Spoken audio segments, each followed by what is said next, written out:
Welcome everyone to a Sunday morning, typical Sunday morning, nice and early.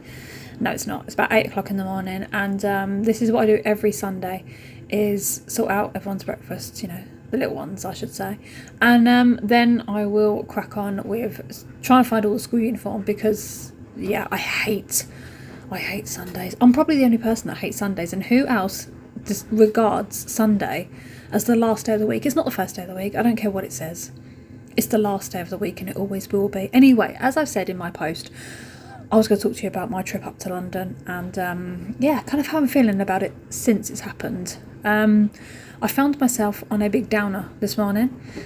All kinds of overthinking moods popping into the old, feelings. And I'm going to talk about it because, it's good to get it off your chest and it makes you feel better. So you're just going to get it, I'm afraid. You're going to get it in this video. So Thursday morning, I nipped to Tesco because this was the day we're going. I nipped to Tesco in the morning because I wrote out Joachim's card and I wasn't happy with how I wrote it. So I was like, I'm going to have to go and buy another one. It was my doubtful brain, popping in. I felt like the card wasn't me. I was keeping it too bland, it's the best word. So I was like, no, I'm not going to do it. I'm going all the way to Tesco and I'm going to get another one, which I did. Came back, filled it in, was very happy. Then what did I do? Showered, did my hair, did my face, got my outfit together, and we got on the train. And all was well, all was good. We were all excited. I was still couldn't believe it was actually happening. And then we got off from London Victoria and walked up to Oxford Street. And it didn't take long. It was quite nice, walking past Buckingham Palace, going through the park, straight up the road.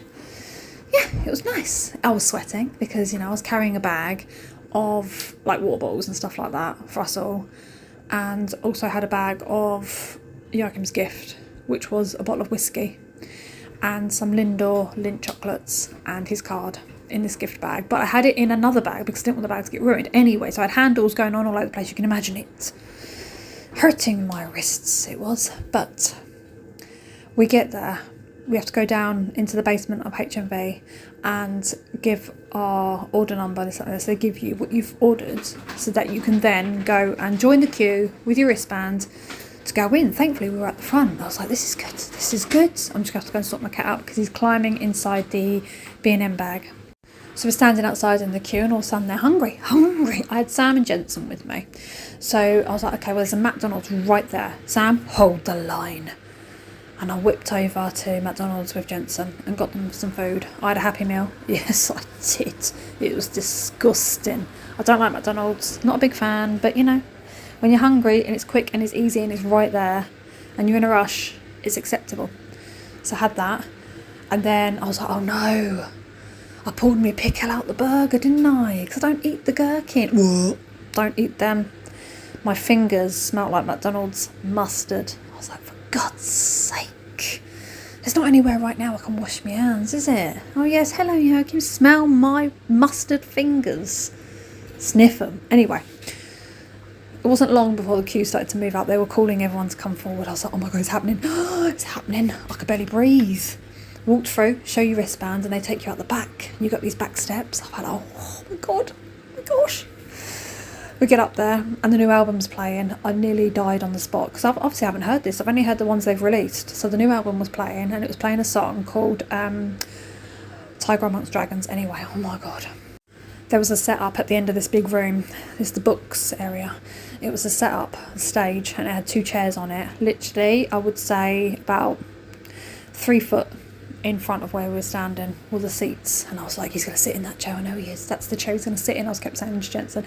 Anyway, we're standing there, the album's playing, and I keep looking at all the doors. You see all the staff doors either side, and I kept looking at them. My heart was racing. The anticipation was just too much. I kept looking, thinking, which one's he going to come out of? I need to capture it. Which one's he going to come out of? Anyway, standing there, it was brewing and brewing and brewing so much that I literally felt like I was going to explode. I started to cry. I'm standing there, the only one, sobbing my absolute heart out, trying to hide it from everyone. Jensen's there going, Sam, Mum's crying. And I'm like, stop it. Couldn't help it. But he did, once he came out, the nerves and everything settled down, and I just stood there, just watched. I didn't film him the entire time. He was up there for about an hour chatting on the Q&A, and it was, people in the crowd were getting to ask questions, and Jensen asked a question, bless him. He asked him if he was sad when Tommy left the band. I wanted to ask him if Sweden go to war, will he be called for duty? Because he signed up for it when he was younger, and he's still listed, basically. But I was too nervous to ask, so I didn't ask. I just stood there staring, gulping. And then after the Q&A, he was going to do sign-ins.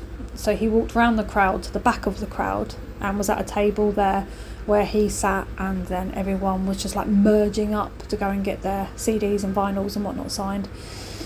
Sam went up first, then Jensen. I filmed them two, and the plan was Sam was going to film me, but once he was seen, the staff said that he had to go out the exit door, so he couldn't film me. But anyway, I'm standing there and I'm like trying to get all these bags off my fingers so I could give him his bag, shaking like an absolute leaf. Realised I was the only person in the room not wearing Sabaton t-shirts. Everyone, I'm not joking, every single person was wearing Sabaton merch except for me, because I went for an outfit that I was like, oh no, I'm going to go for something a little bit different. That's my washing machine, it's on full spin, a bit like my brain. I was like, I'm going to wear my white shirt, I'm going to wear my smart trousers, and I'm going to go, casual, smart, nice, felt so out of place. Yeah, felt really out of place, felt like I shouldn't be there. My washing machine is on a full spin. Of all the times it decides to do it right now. Anyway, so I see him. I don't remember much about it. It was all such a blur. He said when I asked if he could sign my arm, he said he'd rather not, but if I want, then he will. So he did, because I wanted it. But there's the side of me, my little voice in my head going, well, that was just mean of you. Why did you do that? He said he'd rather not, so you should have not have done it. You should have said, okay, that's fine, I respect your wishes, won't do it. But what do? No, I just stand there, gulping, like that. Yeah. Sign my arm, Swedish meatball. Anyway, I'm really glad that he did, because I've got it tattooed on there now, sore as hell. But it's all good. Now, I have seen before about not wanting to sign on people because it's encouraging tattoos and this, that and the other, and people might regret it, and I get that. But look at me. I'm unhinged. Look at me on a Sunday morning. The state of it. Anyway, it was lovely. Enjoyed every single moment of it. Spent 2 hours in the same room. So, you can't get better than that. In my head, it cannot get better than that. So I've been on absolute cloud nine for the last couple of days, and today I feel different, and I don't know why. So basically, I kind of feel like I wasn't myself. I was so conscious of everyone saying, oh, he's probably going to be terrified knowing that you're going. I bet he knows you're going, and he's been pre-warned that there's a nutter coming and this, that and the other. And everyone was expecting me to be all fangirl, and I wasn't. To the point, actually, when I look back at it, I think I was almost robotic, and I feel really let down in myself for that. I feel like I should have just got rid of all those voices in my head and just gone and just not be nutty, like, I love you, and this and that, because that's just not me anyway. But I feel like I should just be more relaxed, more myself, more just like, say something funny, like, hello, you Swedish meatball, because in my head I was thinking it, but I almost went up numb, and I really regret that, and it's making me feel a bit, I don't know, I feel like I was out of place, and in my head, my battling head, I feel like, I don't know, it's really hard to describe, but I loved every minute. I'm so grateful, and I will treasure it for the rest of my life. I'm not even joking. I folded up my white shirt and put it in my drawer. It's all folded up nice and tight, not washed, because it's like, it reminds me of the day, and he touched that shirt and it smells of the day, yes.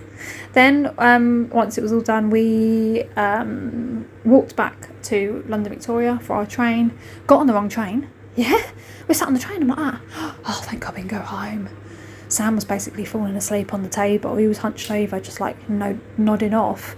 And I was like, uh-oh, I think we're on the wrong train.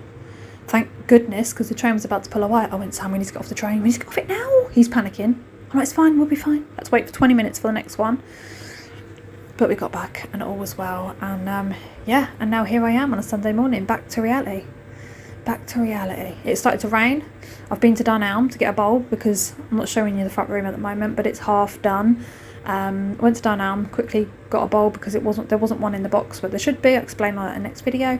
And then nipped to Sainsbury's, and I've now got to dry all their stuff for school around the house, because if I put it in the tumble dryer, their blazers will shrink, and that's 40 quid a blazer. So I'm like, great. There we go, pop some food away from, because I'm doing a roast, Sunday roast. I'm not one that does a Sunday roast every Sunday, because it gets boring, but I'm doing one today. But I want to show you something that I got in Hobbycraft today. And this is not for the season, this is for every day of the year going forward. I'm so excited to show you this, well excited. So these are from Hobbycraft. They've got 25% off their Halloween stuff at the moment. Obviously they want to get rid of it, but look at these little jars. Look, £2.25 each. The tree was £12 down from 16. This bottle was £3. I'm going to put lights in that bottle. Red ones, I think. Red or orange, I'm not sure yet, but I think it's going to look very nice. But look at this tree. Got the batteries from Sainsbury's. Yes, I did. And I'm popping them in. I didn't know it was blue lights. Blue lights. Anyway, there we go. My front room video is coming up very, very soon.